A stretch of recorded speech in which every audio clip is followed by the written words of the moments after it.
Now, ladies and gentlemen, I give you Mr. Samuel Adams.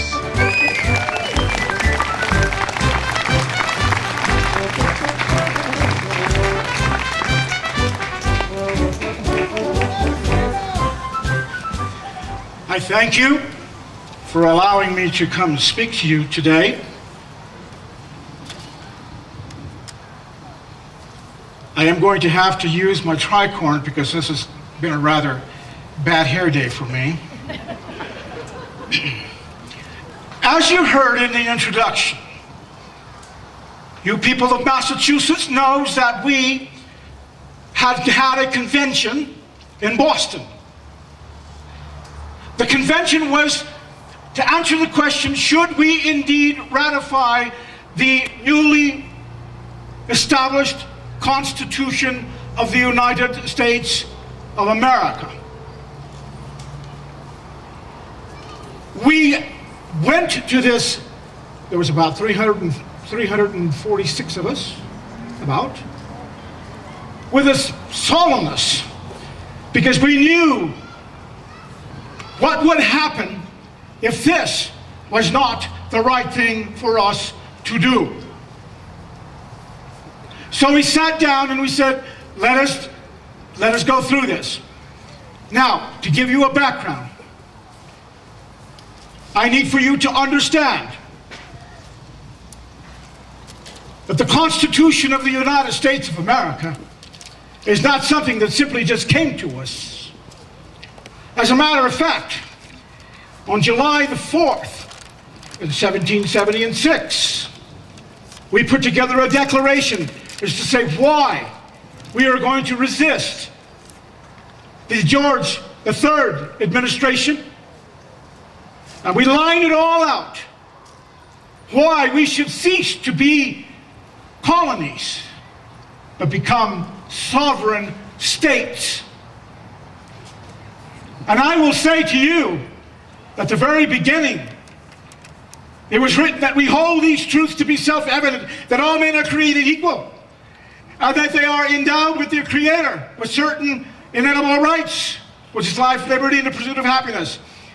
That to secure these rights, governments are instituted among men. But that was simply the beginning.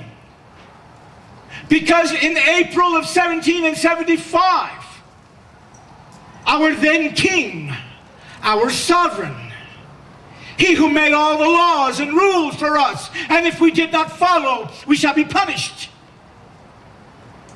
He decided that he was going to do the most profound thing that you can do to a free people, and that's to take away their arms to defend themselves. So our patriot brethren met with him on the field, and we told them, and we showed them, that Americans are not to be trifled with. So began the Great Revolution. We made our Declaration of Independence, but then we had to fight for it. You simply don't make a proclamation and have it be so. So our blood was spilled on the field. America had to pay for her liberties. The natural-born rights that we had as Americans were taken away from us, and we had to fight in order to keep them.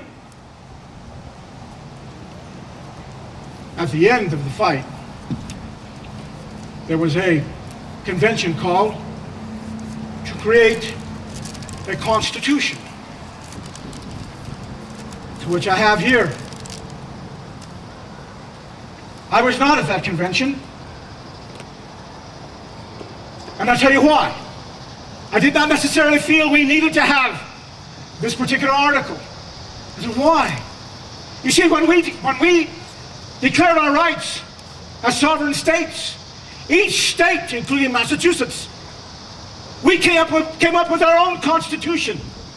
And we had strong state constitutions. With the late Shays Rebellion taught us that perhaps we ought to go more, do more. So they had, in 1787, last year, in summer, they had a convention, and this is the document they came up with. I shan't go through it because we already have. We, the people of the United States, in order to form a more perfect union. We, the people of the United States, created a government. The government did not create the United States. We built the United States before the government could say no. We built that. We, the people, built it. And because we are the creator of this government must and always shall be our servants. Yes. We must never allow ourselves to become servants to it. We, the people of the United States, in order to form a perfect union, we, the people of the United States, establish justice. We, the people of the United States, ensure domestic tranquility. We, the people, provide for the common defense. We, the people, promote the general welfare. We secure the liberties of the blessings to ourselves and our posterity. And we, the people, ordained this. Now, as you and I have been created by our Creator, therefore it is to us to serve Him. We are the creators of the government. They must serve us. Now, that brings me to 1788. In 1788, they called for a convention in Massachusetts, as I said. So we met. And what happened? We met in the churches because the state houses were simply too small for all of the members. We had mechanics there. We had over 20 men of the cloth. 20 ministers were delegates. We had people from all walks of life there. And the first thing we did when we entered into the hall, January 9th, 1788. The first thing I did is I stood up. And the president said, the floor recognizes Mr. Samuel Adams, Boston. And I said, sons and daughters, sons of liberties, we are here to do something of a great feat that has never been done before. So I suggest two things. That we open every day with prayer. There are many ministers here, and I move that each one from all denominations, start each day with a prayer. How is it possible, gentlemen, if we were trying to build a country without the notice of He who even raised us up from the beginning? So they voted on it. And the second thing I did, the second movement is this. We read the entire Constitution of the United States. We read it from the top to the bottom, all of the pages, because I will not countenance to be a part of a body of people who are going to make laws without even reading them. That kind of buffoonery belongs in old Europe. But we are born sons and daughters under these western skies. We are here free, and we shall be free. So, the great debate started. One of the first things they talked about was taxes. Yes, the president recognizes a gentleman from Cambridge. I move, he says, that we do not attach the sword to the strings of the purse. Oh.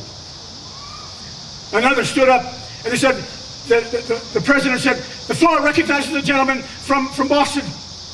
And he said, well, how is it possible to be able to collect taxes if the sword is not placed onto the strings of the purse? Then we shall have a government that has no meaning. So they debated that. Another thing that we did is we debated religion. Someone stood and said, why should we even have religion to be a part of this? Another stood up and said, we must make sure that there is a religious test. Otherwise, what's going to happen is that we'll have every infidel, every unbeliever, we will have every person of every religion to be able to pass laws. And one of our ministers stood up and said, "What is wrong with that?" "Remember," he said, the minister from Chelsea, he said, "we stand here because we resisted George because he was taxing us without our consent." Is that not true? Yes. Well then, how are we to tax others without their consent? And guess what? If there any person out here that would represent people who do not even believe in the deity, are they going to have their taxes passed without their consent? No. So they argued that point. And I'm here to tell you, the most profound thing to be able to do in one's life is sit and listen to politicians haggle. That is a most profound experience, something I don't really like to do. So they went on and on and on and on. They debated this and they debated that and such and so forth.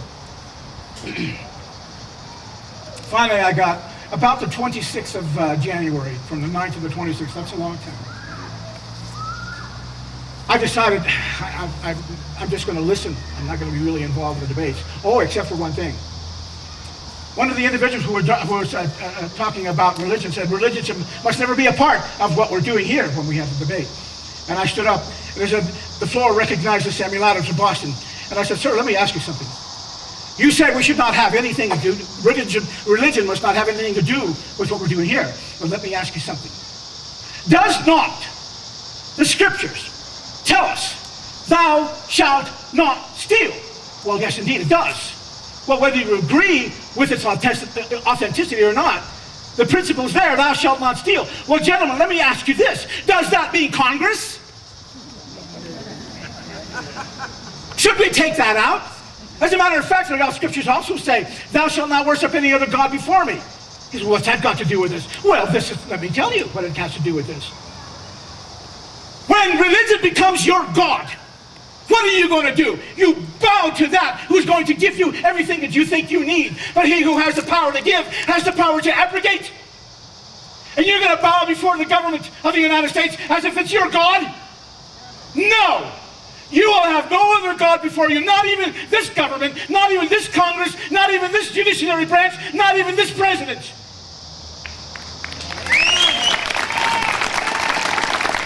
We went on and on and on like that. My voice would fail me if I tried to articulate everything we did. But anyway, what happened was this. Finally, about the 26th of January, tired of it, I picked up my cane and I walked out and I just walked down the street. I had to think.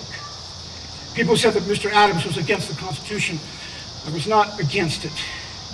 I just wanted some answers. So I went to the house of Mr. Hancock. Mr. Hancock was the president of the convention, but he was home sick with the gout. He was in bed. He could not get up. So many of you know that he and I had had a falling out, but that has been repaired, and I'm very grateful to the God of heaven that has happened. So at any rate, I walked up to his house, and the servant came to the door, and I walked in, and I walked to his bedroom, and I knocked on the door, and he said, "Come in." And I walked in, and I said, "Well, how are you?" And he says, "Good. Well, how goes it?" And I said, I really cannot say. Speak up, speak up. I said, "I don't know if I can say."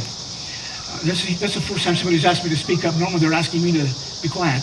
But, so I said, I don't know. I'm not sure if I can grasp the feeling there. And he said, I'm not sure if I'm for the Constitution. And also there was a knock on the door. And I said, "Are you expecting somebody?" And he says, "No, I am not." So he said, "Come in." And here comes about 4 delegates. They come walking into the door. I said, "Gentlemen." They come over to him, and they were surprised to see me standing over Mr. Hancock. And they said, "Well, sir, we want to find out," Mr. Hancock, Mr. Adams, "what day do you gentlemen?" They said, "We want to know what is it that you resist about the Constitution."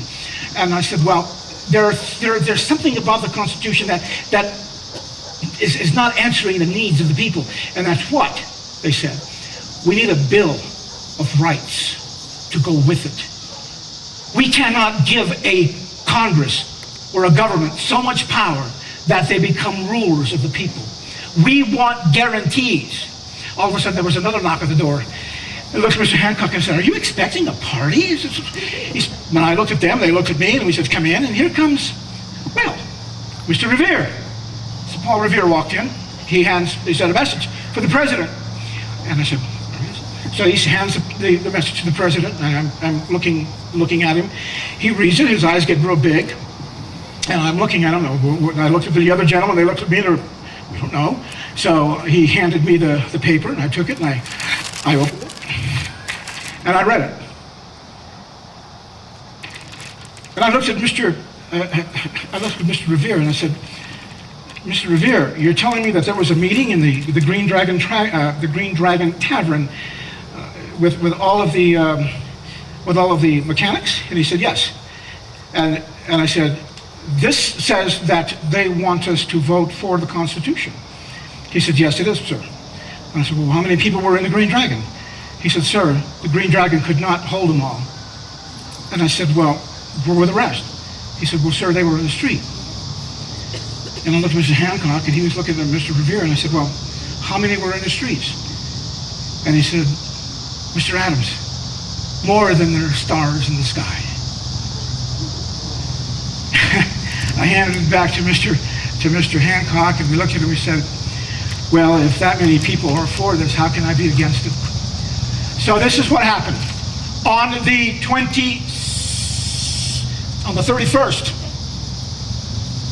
Mr. Adams, myself, Mr. Adams, and also Mr. Hancock. Mr. Hancock was carried into the because he was ill. He was carried into the hall, and they voted.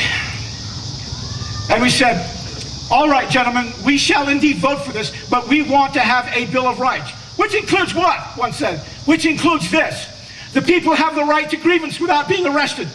We have a freedom of the press. We have freedom of expression. We have the right to hold and bear arms." And we went on, and they said, "We agreed."